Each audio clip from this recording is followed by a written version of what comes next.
আপনারাও কিছু টাকা দেন, আমরাও কিছু টাকা দিই, আগে লাশটা দেশে পাঠানোর ব্যবস্থা করি। ভাই আপনাদের তোমরা কি কেউ মারা গেছে? ওই যে এখানে শুয়ে আছে দেখেন। তেমনও দেখি তো ভাই।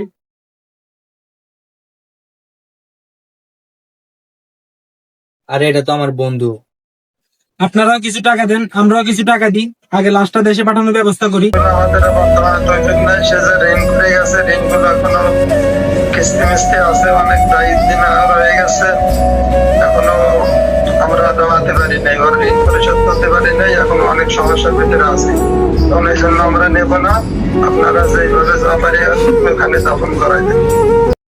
সারা জীবন ফ্যামিলির লাই কত কষ্ট করলো, আর এখন দেশ থেকে বলতেছে লাশটাও দেশে নিব না। হাই রে প্রবাসী। প্রবাস জীবন এরকমই, যতক্ষণ দিতে পারবো ততক্ষণই ভালো। আজকে লোকটা মারা গেছে, দেশে নিতে চাইতেছেন।